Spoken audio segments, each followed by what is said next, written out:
అందరికీ నమస్కారం. ఈ క్రోధినామ సంవత్సరంలో ఈ కన్యా రాశి వాళ్ళకి ఫలితాలు సంవత్సరం అంతా ఎలా ఉంటాయనేది ఇప్పుడు మనం తెలుసుకుందాం. కన్యా రాశి అంటే ఉత్తరా నక్షత్రం 2, 3, 4 అంటే ఒక 2, 3, 4 పాదాలను, హస్తా నక్షత్రం 1, 2, 3, 4 పాదాలు, చిత్తా నక్షత్రంలో మొదటి 2 పాదాలు కన్యా రాశి కింద వస్తాయి. ఈ పాదాల వాళ్ళందరూ కన్యా రాశి ఫలితాలకి మనం చెప్పుకోవచ్చు. వీళ్ళకి సంవత్సరంలో ఆదాయం 5 ఉంది, వ్యయం 5 ఉంది. అంటే ఆదాయ వ్యయాలు ఈక్వల్గా ఉండటం వల్ల ఏ రకమైనటువంటి ఇబ్బంది లేకుండా జీవితం సాగిపోతుంది. అలాగే రాజపూజ్యత 5 ఉంది, అవమానం 2 ఉంది. సో ఏంటంటే గౌరవ మర్యాదలకు కూడా ఈ సంవత్సరం అంతా కూడా కన్యా రాశి వాళ్ళకి ఏ లోటు లేదని చెప్పచ్చు. సంవత్సరం మొత్తం కూడా గురుడు రజతమూర్తిగా ఉంటూ ఉంటాడు. ఏప్రిల్ 30 వరకు అష్టమంలో ఉంటారు. శుభగ్రహం కాబట్టి అష్టమంలో ఉన్న మంచిది. ఆ తర్వాత సంవత్సరం మొత్తం నవమంలో భాగ్యస్థానంలో ఉంటారు. గురువు భాగ్యస్థానంలో ఉంటాం, అత్యధిక అనుకూలమైన ఫలితం ఇది. శని షష్టమంలో ఉంటాడు. కొంచెం అనారోగ్య సమస్యలు రావడానికి కొంచెం కారణంగా ఉంటాడు, తామ్రమూర్తిగా ఉంటాడు. అలాగే రాహుకేతువులు సప్తమంలోనూ జన్మస్థానంలోనూ ఉండటం వల్ల ఈ స్పౌస్ సంబంధించినది మనకి జీవిత భాగస్వామి, వ్యాపార భాగస్వామితో కొంచెం ఇబ్బందికరమైనటువంటివి ఉంటాయి. రజతమూర్తిగా సంచరిస్తూ ఉంటాడు.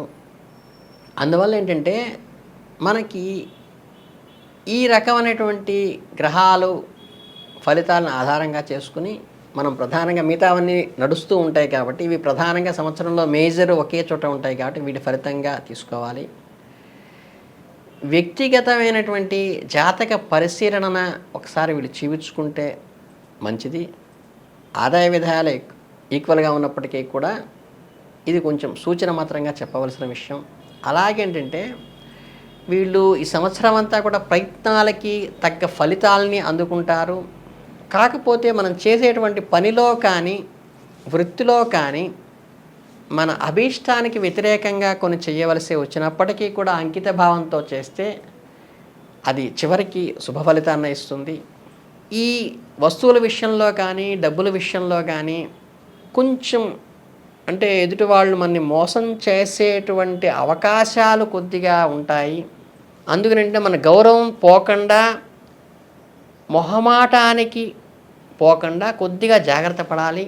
అలాగే విద్యార్థులు కానీ కొంచెం ఈ చెడు అలవాట్ల వైపు కానీ వేరే సావాసాలను మనం గమనించుకోవాలి. మీ పిల్లలు కనుక ఈ రాశి వాళ్ళైతే కొంచెం వాళ్ళ సావాసాలను కొంచెం గమనించుకుని వాళ్ళని జాగ్రత్తతో పెట్టాలి. అలాగే స్థిర ఆస్తులకి అంటే ల్యాండెడ్ ప్రాపర్టీకి కానీ కొంచెం వీటిని ఎక్స్టెన్షన్ చేయటానికి జాబ్ కానీ ప్రొఫెషన్ కానీ వ్యాపారం కానీ వృద్ధి చేయడానికి కొంచెం అననుకూలమైనప్పటికీ కూడా కష్టపడే చేయాల్సి వస్తుంది. అవి చూసుకోవాలి. వీళ్ళు ఎవరన్నా రైతులు కనుక మనకి చేసేవాళ్ళు, వ్యవసాయం చేసేవాళ్ళు, వాళ్ళకు కూడా కొంచెం నూతన పోకడలలో కొత్త వంగడాలు తీసుకుని చేయటానికి వాళ్ళ వరకు అయితే కొంత అనుకూలంగా ఉందని చెప్పవచ్చు. మనకి మాస ఫలితాల్లోకి వెళ్తే ఏప్రిల్ 13 నుంచి కూడా రవి, 23 నుంచి కుజుడు, గురు రాహు కేతువులు నెలంతా ప్రతికూలంగా ఉండటం వల్ల కొంచెం శ్రమతో కూడి ఉంటుంది. అనుకున్నటువంటి లాభాలు చేతికి రాకపోవచ్చు. ఖర్చులు కూడా కొంచెం పెరుగుతూ ఉంటాయి. వృత్తిలో కానీ ఉద్యోగంలో కానీ తొందరపాటు నిర్ణయాలు ఏమీ తీసుకోకుండా కొంచెం ఆచితూచి కుటుంబంతో కానీ భాగస్వామితో కానీ సంప్రదించి అడుగు వేయటం వీళ్ళకి అవసరము. వీళ్ళ కుటుంబంలోని వ్యక్తులు జీవిత భాగస్వామి వాళ్ళని వీళ్ళకి గమనిస్తూ వీళ్ళని ఆకపోకలను ఈ చెడు సంకేతాలు, చెడు కూటములు వచ్చే విషయం ఉంది కాబట్టి జాగ్రత్త పడాలి. మే నెలలో కూడా గ్రహాల ప్రతికూలత కొంతవరకు నడుస్తూనే ఉంటుంది. ఈ గౌరవ మర్యాదలకు కానీ లేకపోతే ఏంటంటే ఇన్ఫీరియారిటీ కాంప్లెక్స్, ఆత్మన్యూనతతో బాధపడటం కానీ ఉండేటువంటి అవకాశం ఉంటుంది. మోరల్ సపోర్ట్ మనం పూర్తిగా ఇచ్చి వీళ్ళకి అనారోగ్య సమస్యలు రాకుండా కూడా ఆహార అలవాట్లో మార్పులు చేసుకుని విద్యార్థులుగా ఉన్న వాళ్ళు ఈ కాంపిటిటివ్ ఎగ్జామ్స్లో కొంచెం క్రష్ ఫీల్ అయ్యే అవకాశం ఉంది కాబట్టి వాళ్ళని కూడా గమనిస్తూ ఇంటిలో వాళ్ళ సపోర్టు, తల్లిదండ్రుల పేరెంట్స్ బాగా అవసరం కాబట్టి వీళ్ళని జాగ్రత్తగా చూసుకుని సపోర్ట్ ఇవ్వాల్సిన అవసరం ఉంటుంది. అలాగే జూన్ 12 నుంచి శుక్ర సంచారం, 14 నుండి రవి సంచారం, నెలంతా శని బుధుల సంచారం జూన్ నుంచి అయితే బాగున్నాయి. కనుక మనకి ఏప్రిల్ మే నెలలో కుటుంబం సపోర్టు, తల్లిదండ్రుల సపోర్టు కావాలి. ఆహార వ్యవహారాల్లో, మాటల్లో కూడా వీళ్ళని గమనించుకోవాలి. ఆ నెలలో జూన్ నుంచి కొంత వీళ్ళు మెప్పు పొందటం కానీ, కుటుంబంలో సపోర్టు, ఫ్రెండ్స్లో సపోర్ట్ కూడా వచ్చే అవకాశం ఉంది. కాబట్టి జూన్ వరకు వీళ్ళు హ్యాపీగానే ఉంటుంది. కాబట్టి మొదటి 2 నెలలు వీళ్ళ సపోర్టు, మన కుటుంబంలో వాళ్ళ సపోర్ట్ చూసుకోవాలి. జూలై నెలలో గ్రహ సంచారానికి వచ్చేసానంటే రవి బుధ శుక్ర సంచారం బలంగా సపోర్ట్ చేస్తాయి. కాబట్టి మనకి కొంచెం ఆర్థికపరమైన జాగ్రత్తలే తీసుకోవటమే తప్పితే మనకి పనులు కొంచెం వేగవంతంగా వెళ్ళి ముందుకు వెళ్ళిపోవటం, అనుకూలంగా నడవటం, కుటుంబ సభ్యుల సహకారంతో ముందుకు వెళ్ళటము, అవసరమైతే కొన్నిట్లో పెట్టుబడులు పెట్టి కూడా మనం మానసికంగా ధైర్యం పుంజుకోవడానికి అవకాశం వస్తుంది. అందువల్ల ఈ నెల వరకు మనకి జూలై నెల అనుకూలంగా ఉందనే చెప్పచ్చు. ఆగస్టు నెలలో మాత్రం 16 నుండి వ్యయంలో మనకి రవి సంచారం, పాపగ్రహం వ్యయంలో పడుతుంది. దానివల్ల ఏంటంటే చెడుకి మంచి అవుతుందని కొంతవరకు చెప్పినప్పటికీ కూడా 26వ తారీఖున దశమంలో కుజుడి సంచారం వస్తుంది, మనకి భాగ్యంలో పాపగ్రహం వస్తుంది. అలాగే వృత్తిలో, ఉద్యోగంలో కొంచెం ఎఫర్ట్ పెడుతూ సిన్సియర్గా వెళ్తే, మనోధైర్యంతో ముందుకు వెళితే ఏంటంటే మనం రుణ బాధలు కూడా తీర్చుకుని మనం ఏదైనా శుభకార్యాలు చేసుకోవడానికి కానీ, విందు వినోదాలతో పాల్గొంటారని కానీ కూడా చెప్పచ్చు. తర్వాత నెలైన సెప్టెంబర్ మాసంలో గ్రహ సంచారాన్ని తీసుకున్నట్లయితే 3/2 వంతులు అంటే 2/3 మెజారిటీలో ఎప్పుడు కూడా మనకి అనుకూలంగాను, సపోర్టుగాను, ఖర్చు పెరిగినప్పటికీ పనులు ముందుకు వెళుతూ పనులు సక్రమంగా జరిగిపోతూ ఉంటాయి. ఆదాయం కూడా పెరిగేటువంటి అవకాశం ఉంది. ఇటు ఫ్రెండ్ సర్కిల్లోంచి కానీ, ఇటు రిలేటివ్ సర్కిల్లోంచి కానీ మనకి మంచి సపోర్ట్ అయితే వచ్చి అనుకూలంగా ఉంటుంది. శుభకార్యాలు జరుగుతాయి, మనోధైర్యం కూడా పెరుగుతుంది. ఇప్పుడు మనకి ఈ నెలలన్నీ కూడా మనకి అభివృద్ధిలోకి వచ్చేటువంటి నెలగా మనం చెప్పుకోవచ్చు. కాకపోతే ఈ అక్టోబర్లో కుజ సంచారం అనుకూలత పెరుగుతూ ఉండటం వల్ల మనకి యంత్రాలు కానీ, లేకపోతే మనకి స్పెక్యులేషన్స్లో కూడా మనకు అనుకూలంగా ఉంటుంది. శత్రువులు, గిల్లికజ్జాలు పెట్టుకునే వాళ్ళు కూడా మనకి సపోర్ట్ ఇస్తారు. దీనివల్ల ఏంటంటే కుజుడు అనుకూలంగా ఉండటం వల్ల యంత్రాలు కానీ, కంప్యూటర్స్ కానీ, వాహనాలు కానీ, బైక్స్ కానీ కొనుక్కోవటానికి మంచిది. ఏర్పరచుకుంటే కూడా కొనాలనే ఉద్దేశంతో ఆ టైంలో చేసుకోండి. అలాగే వృత్తి కానీ, వ్యాపారం కానీ, ఉద్యోగంలో కూడా కొంచెం ఉత్సాహం వచ్చేటువంటి అవకాశం ఉంది. పనులు సక్రమంగా అవుతాయి ఈ నెలలోకి వచ్చేసరికి మనకి. తర్వాత నవంబర్ 6 నుండి 4వ స్థానంలో చతుర్థంలో శుక్రుడు ఉంటాం. 16 నుండి తృతీయంలో రవి ఉంటాం. కుజుడు లాభపడి ఉండటం వల్ల మంచి ప్రయోజనకరంగా ఉంటుంది. మానసికంగా ధైర్యసాహసాలు వచ్చేస్తాయి. అంతకుముందు మే ఏప్రిల్లో పడ్డ ఆవేదనలన్నీ కూడా తీరిపోతాయి. మీకు మీ మాటకి ఒక గౌరవం, మీకు సమాజంలో ఒక గుర్తింపు వస్తుంది. దీనివల్ల ఎక్కువ ఈ ఫేమ్ కోసం పాకులాడుతూ టయానికి భోజనం చేయకపోవటం, టయానికి నిద్రపోకపోవటం పడే అవకాశం ఉన్నప్పటికీ అది ఉత్సాహభరితంగాను, గౌరవప్రదంగానే ఉంటుంది. అభివృద్ధిలోకే వెడుతూ ఉంటారు. అలాగే ఉద్యోగ ప్రయత్నాలు చేసే నిరుద్యోగులకు కూడా మంచి అనుకూలమైన మాసంగా నవంబర్ని చెప్పవచ్చు. ఇకపోతే డిసెంబర్లోకి వచ్చేసరికి ఏమవుతుందంటే శని, గురువు, శుక్రుడు, కుజుడు సంచారం నెలంతా కూడా 15వ తారీఖు వరకు కానీ, రవి అనుకూలతచే కొన్ని చికాకులు ఉన్నప్పటికీ బంధు సౌఖ్యం కానీ, ఆర్థిక ప్రయోజనాలు కానీ చక్కగా కలుగుతూ ఉంటాయి. హ్యాపీ మూమెంట్సే ఉంటాయి. వృత్తిలో మనకి కొంత సాటిస్ఫాక్షన్ ఉంటుంది, డెవలప్మెంట్ ఉంటుంది.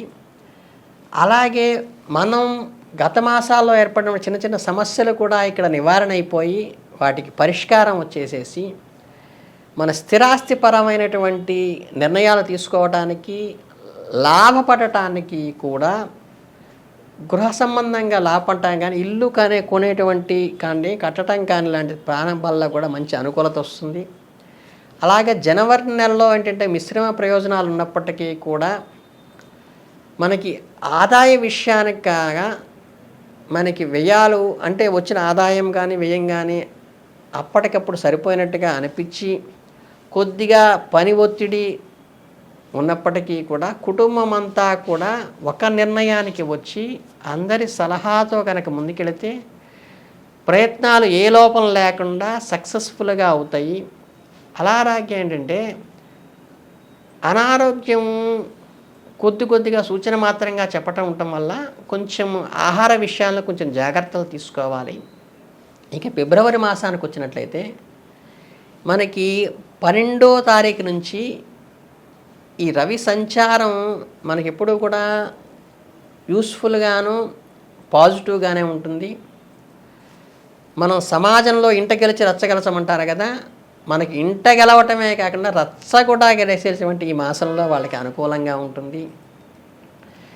ఇక మీరు చేసినటువంటి పాత అప్పులు కానీ, ఈ శత్రువుల గురించి వచ్చినటువంటి నెగిటివ్ ఇవి కానీ ఓవర్కమ్ చేసి అధిగమించి వాటిని మంచి ఆరోగ్యంతోనూ ఉత్సాహంతోనూ ముందుకెళ్తారు.